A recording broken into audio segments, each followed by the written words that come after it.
सुष्मिता नीट आठव, मी तुला म्हणाले होते तुला अधिकार आहेत पण या बाबतीत नाहीत, आणि तुलाच काय मला सुद्धा नाही आहेत.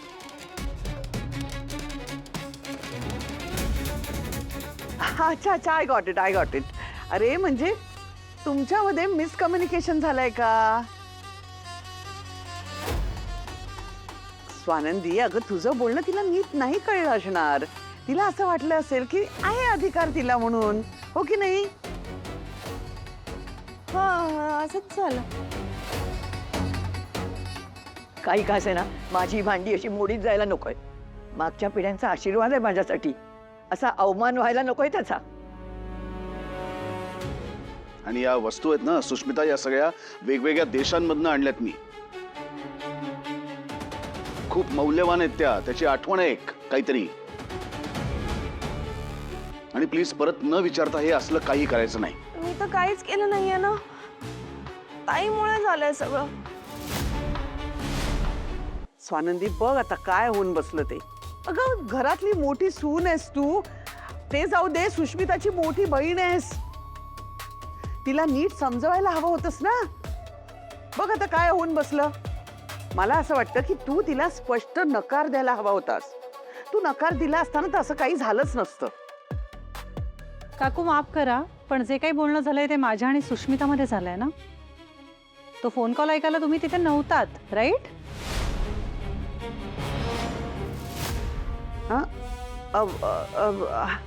हो नाही म्हणजे नव्हते. करेक्ट.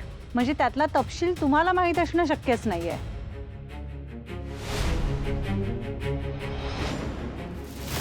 सो आता मी स्पष्टपणे नकार दिला होता हे मला माहितीये, पण मी दिला नव्हता हे तुम्ही स्पष्टपणे का बोलताय? आमच्या दोघींमध्ये जे काही बोलणं झालंय ते सुष्मिता सोयीस्करपणे विसरलेली आहे. इनफॅक्ट आजी, आमचं बोलणं चालू असतानाच तिने फोन मध्येच ठेवून दिला. त्यामुळे राजवाडे, तुम्हाला तर माहितीये मी तुम्हाला घेऊन आता घरी का आले. व्हॉटेवर, मला नाही कॉलवर कळालं की तू काय म्हणतेस. आत्ता कळलंय ना. तुझ्या आतेताईपणामुळे आजी आणि राजवाडे दोघेही दुखावले गेलेत. आता माफी माग त्यांची. मी का माफी मागू? तू बोल ना सॉरी, तुला बोलायचं असेल तर. माझी काही चूक नाहीये. सुष्मिता, काय पोरकटपणा आहे हा? चूक करायची ती करायची, वर माफी नाही मागायची आहे तुला? तुला अजूनही काहीच वाटत नाहीये का? ओके ओके, बास झाला आता. जे झालं ते झालं, अजून भांडण नकोय घरात. सुष्मिता प्लीज समजून घे. ही भांडी, या अँटिक वस्तू या वर्षानुवर्ष घरामध्ये जमवलेल्या आहेत. ही सगळी राजवाड्यांची लिगसी आहे. आणि हे फक्त आजच नाही तर याच्या पुढच्या अनेक पिढ्यांपर्यंत या वस्तू घरात मानानेच वागवल्या गेल्या पाहिजे. त्याची पूजाही केली जाईल. त्यामुळे आज जे घरात झालं ते परत होता कामा नये. मी नारायणला सांगतो ही सगळी भांडी आतमध्ये नेऊन ठेव म्हणून.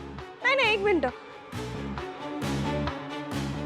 ताईला खूप फिलिंग्स आहेत ना या भांड्यांबद्दल. मग आता तिनेच हे युटेन्सिल्स साफ करून ठेवायचे, धुवून पुसून ठेवायचे. आणि मला अजिबात माझ्या किचन मध्ये ना हे कळकट्ट भांडी नकोय.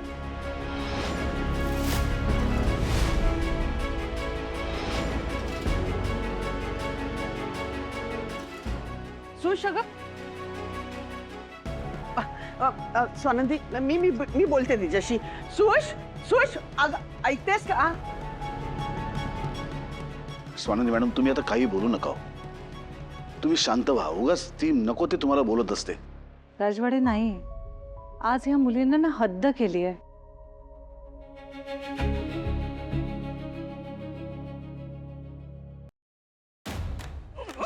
सुश सुश प्लीज, हे बघ, शांत हो, शांत. काय शांत मोमेंट बघितलं ना ताई कसं करत होती.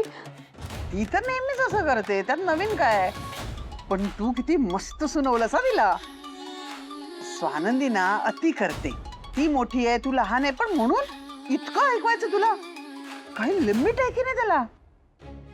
पण मॉमींना तुम्हीच म्हणाला होतात ना की घराचं मेकओव्हर कर, ते जुनं सगळं टाकून दे, तुझे अधिकार आहेत ते वापर, ते यूज कर. पण वेगळंच होऊन बसलं ना सगळं. म्हणजे मला असं वाटतं मी भांडी विकायला ना खूप घाई केली. मला ना आधी आजीला विचारायला हवं होतं की आर यू ओके. मला काय माहित होतं की ते रडायला लागतील. ताईचं ऐकलं असतं ना तर मे बी ते रडल्या पण नसत्या.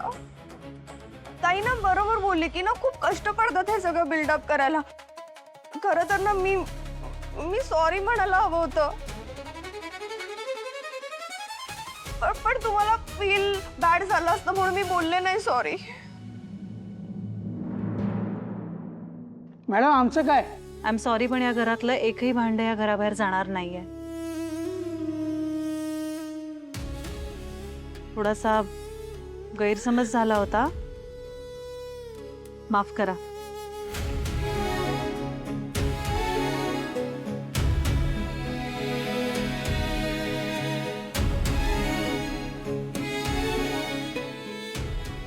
सावकाश. खूप अति केला सुष्मिताने. मिळालेल्या अधिकारांचा सरळ सरळ गैरवापर केलाय तिने.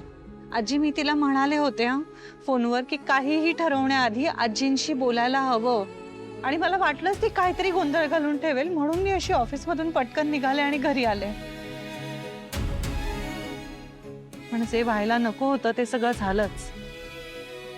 माझी खात्री आहे नंदू, तुझ्या परीने ना तू तिला पुरेपूर समजावण्याचा प्रयत्न केला. स्वानंदी मॅडम, आमचा तुमच्यावर पूर्ण विश्वास आहे. तुम्हाला काहीही एक्सप्लेन करण्याची गरज नाहीये. आजी, खरंच माफ करा.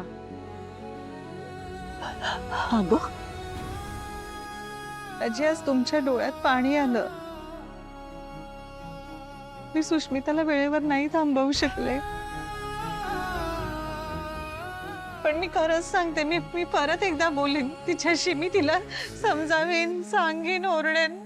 मी पुन्हा एकदा तिच्या वतीने माफी मागते. आजी, सॉरी सॉरी. तू नको सॉरी म्हणूस का. मला माहिती तुझी चूक नाही ह्याच्यामध्ये. उलट या गोष्टीचं समाधान आहे की तुला पण भांड्यांची आणि दागिन्यांची पुरेपूर कदर आहे बेटा.